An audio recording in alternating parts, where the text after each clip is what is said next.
So guys आज के video में मैं आपको यूडाइस प्लस पर वोकेशनल सब्जेक्ट की डिटेल्स को फिल करना सिखाऊंगा। जैसे कुछ हाई स्कूल और हायर सेकेंडरी स्कूल्स में वोकेशनल ट्रेड्स जो हैं वोकेशनल सब्जेक्ट वो अवेलेबल हैं, तो उन वोकेशनल सब्जेक्ट्स की डिटेल को आपने फिल कैसे करना है, वोकेशनल ट्रेड की डिटेल्स को आपने फिल कैसे करना है, ये हम सीखेंगे आज के वीडियो में।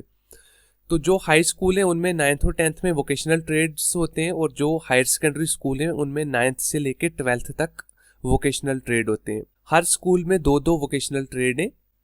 तो आपने वोकेशनल ट्रेड की डिटेल को कैसे फिल करना है, यूडाइस प्लस 2023-24 2023-24 का जो यूडाइस है इस पे, तो अब यूडाइस प्लस पे ये पेज जो है ये एक्टिव हो चुका है। तो हमने जितने भी स्टूडेंट आपके वोकेशनल सब्जेक्ट्स के लिए इनरोल्ड हुए हैं उन सब की डिटेल्स को आपने फिल करना है यूडाइस प्लस पर। उनका वोकेशनल जो भी ट्रेड है वो आपने अकॉर्डिंगली फिल करना है। तो मैं आपको फिल करना सिखाऊंगा। सबसे पहले ये जो भी आपका स्कूल का यूज़र नेम पासवर्ड है उससे आपने यूडाइस पर लॉगिन कर लेना है। लॉगिन करने के बाद ये स्कूल का जो डैशबोर्ड है वो ओपन होगा स्टूडेंट इनरोलमेंट का। यहाँ पर ये वाला जिस स्कूल के लिए मैं फिल कर रहा हूँ ये हाई स्कूल है, तो इसमें सिर्फ क्लास 9th और 10th के लिए वोकेशनल ट्रेड जो है वो अवेलेबल है।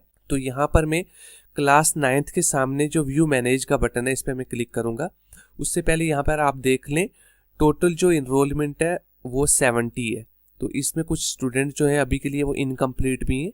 तो मैं आपको इनकम्प्लीट स्टूडेंट की एंट्री को भी कंप्लीट करना सिखाऊंगा, और सिर्फ जो वोकेशनल वाला जो पेज है उसको भी उसकी वोकेशनल सब्जेक्ट की डिटेल को भी फिल करना सिखाऊंगा। तो यहाँ पर जो क्लास 9th के सामने व्यू मैनेज का बटन है इस पर मैं क्लिक करूँगा। इस पर आपको क्लिक करना है व्यू मैनेज पे। क्लिक करने के बाद यहाँ पर क्लास 9th के जितने भी स्टूडेंट्स आपने रजिस्टर किए होंगे उन सब की डिटेल यहाँ पे शो हो जाएगी। तो यहाँ पे आप देख सकते हैं क्लास 9th के स्टूडेंट की डिटेल आ चुकी है। यहाँ पर एंट्री स्टेटस अभी के लिए इनका कंप्लीट बता रहा है, और फॉर्म स्टेटस जो है पहले यहाँ पे 3 फॉर्म थे, जीपी, ईपी, एफपी, ये 3 फॉर्म थे। अब एक और ऐड हो चुका है जो कि वीई का है।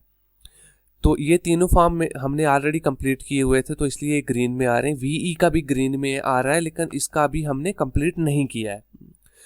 तो जो पहले वाला स्टूडेंट है फर्स्ट एंट्री है इसी को मैं आपको फिल करना सिखाऊंगा। तो आपने कुछ नहीं करना है। अगर आपने जीपी, ईपी, एफपी की डिटेल आपने ऑलरेडी फिल की हुई है, जैसे general profile, enrolment profile, facility profile अगर फिल की हुई है तो इन फॉर्म को आपको ओपन करने की ज़रूरत नहीं है। अगर ये ग्रीन में है तो फिर इनको ओपन करने की ज़रूरत नहीं है। अगर रेड में होंगे तो फिर आपको इनको कंप्लीट करना पड़ेगा। तो मेरे केस में ये सारे फॉर्म कंप्लीट हैं, तो मैं सीधा वीई के पेज पे क्लिक करूँगा। जो लास्ट में वीई का बटन है इस पर मैं क्लिक करूँगा। क्लिक करने के बाद जो वोकेशनल सब्जेक्ट है उसकी डिटेल यहाँ पे ओपन हो जाएगी। यहाँ पे कैंडिडेट का नेम आएगा, क्लास, सेक्शन, एकेडमिक ईयर, सारा कुछ ठीक है। उसके बाद यहाँ पर आपने सेलेक्ट करना है did the student undertake any vocational course. अगर स्टूडेंट वोकेशनल कोर्स में इनरोल्ड है तो आपने यस करना है, अदरवाइज नो करना है। तो मेरे केस में ये बच्चा वोकेशनल कोर्स में इनरोल्ड है तो मैं यहाँ पे यस करूँगा। उसके बाद आपके स्कूल के अंदर जितने भी ट्रेड होंगे, जितने भी सेक्टर होंगे वो यहाँ पे शो हो जाएंगे ड्रॉप डाउन में। तो हर स्कूल में 2-2 ट्रेड और सेक्टर होते हैं, तो यहाँ पे शो हो रहे हैं। तो इस स्कूल में ऑटोमोटिव का और आईटी, आईटीईएस का है। तो इस बच्चे ने ऑप्ट किया हुआ है वोकेशनल ऑटोमोटिव, तो मैं यहाँ से ट्रेड सेक्टर जो है वो ऑटोमोटिव चूज करूँगा। उसके बाद जॉब रोल जब आप ट्रेड सेलेक्ट करोगे जॉब रोल ऑटोमेटिकली सिलेक्ट हो जाएगा। यहाँ से एक ही विजिबल होगा ड्रॉप डाउन में, तो जो इसके करस्पॉन्डिंग होगा। तो ट्रेड जो है वो ऑटोमोटिव है, तो इसका जॉब रोल जो है वो 4 व्हीलर सर्विस असिस्टेंट 3 है, तो मैं यहाँ से सिलेक्ट कर लूँगा। उसके बाद अगर बच्चा 10th क्लास का होगा तो ये वाले 2 जो हैं ये भी एक्टिव होंगे। ये बच्चा 9th क्लास का है, यानी कि पिछले साल ये वोकेशनल कोर्स में इनरोल्ड नहीं था, इसलिए ये इनएक्टिव है। तो बस ये वाली डिटेल हमने क्लास 9th के स्टूडेंट के लिए फिल कर ली है। उसके बाद मैं सेव के बटन पर क्लिक करूँगा। सेव के बटन पर क्लिक करने के बाद वोकेशनल डेटा सेव्ड सक्सेसफुली का मैसेज आया है, मुझे नेक्स्ट के बटन पर क्लिक करना है। यहाँ पर स्टूडेंट की सारी जो भी प्रोफाइल है वो यहाँ पे शो हो जाएगी। यहाँ पे आपने क्रॉस चेक करना है, अगर कोई डिटेल गलत होगी तो आपने फिर वापस जाके फॉर्म पे ठीक करनी है। तो मेरे केस में सारी की सारी डिटेल ठीक है, तो मैं यहाँ से मेरी जो डिटेल है वो कंप्लीट हो चुकी है। तो मैं बैक टू डैशबोर्ड पे जब क्लिक करूँगा तो यहाँ पे इस स्टूडेंट की डिटेल सारी की सारी कंप्लीट हो चुकी है। अब मैं आपको एक 10th का स्टूडेंट है वोकेशनल कोर्स में जो इनरोल्ड है उसकी डिटेल को भी फिल करना सिखाऊंगा।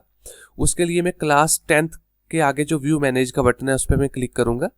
क्लिक करने के बाद यहाँ पर भी सेम केस है, क्लास 10th में स्टूडेंट के वही 4 जो है फॉर्म स्टेटस है, फॉर्म में 4, general profile, enrolment profile, facility profile और वोकेशनल एजुकेशन का। तो बाकी सारे कंप्लीट है, मैं VE वाले पे क्लिक करूंगा। थोड़ा सा डिफरेंस है 9th और 10th में। तो यहाँ पर ये बच्चा जो है ये वोकेशनल कोर्स में इनरोल्ड था, तो मैंने यहाँ पे इसको यस करना है। ट्रेड सेक्टर इसका ITES था, तो मैंने वो सिलेक्ट किया। जॉब रोल इसका ऑटोमेटिकली सिलेक्ट हो जाएगा, यहाँ पे एक ही शो होगा इसके कारस्पॉन्डिंग। डोमेस्टिक डेटा एंट्री ऑपरेटर तो मैंने यहाँ से सिलेक्ट कर ली है। अब यहाँ पर whether appeared for examination in previous class for vocational subject, तो ये बच्चा पिछले साल भी इस स्कूल में वोकेशनल सब्जेक्ट के लिए अपीयर हुआ था क्लास 9th में। तो यहाँ पर मैंने लिखना है अपीयर्ड एंड पास्ट। उसके बाद बच्चे की परसेंटेज जो वोकेशनल सब्जेक्ट में है सिर्फ वही वाली लिखनी है, टोटल परसेंटेज नहीं लिखनी, सिर्फ वोकेशनल सब्जेक्ट में जो बच्चे ने परसेंटेज ली है आपने यहाँ पे वो लिखनी है। तो इस बच्चे की 85% थी, तो हमने यहाँ पे 85 लिखा है। उसके बाद इसको सेव के बटन पे क्लिक करना है। वोकेशनल डेटा सेव्ड सक्सेसफुली का मैसेज आएगा। नेक्स्ट के बटन पे आपने क्लिक करना है। सारी की सारी प्रोफाइल का पेज यहाँ पे ओपन हो जाएगा। आपने चेक कर लेना है अगर सारी की सारी डिटेल ठीक है। उसके बाद आपने बैक टू स्कूल डैशबोर्ड पे क्लिक करना है। तो इस तरीके से आप क्लास 9th और क्लास 10th के जो भी स्टूडेंट वोकेशनल ट्रेड में इनरोल्ड हैं उनकी डिटेल को आप फिल कर सकते हैं।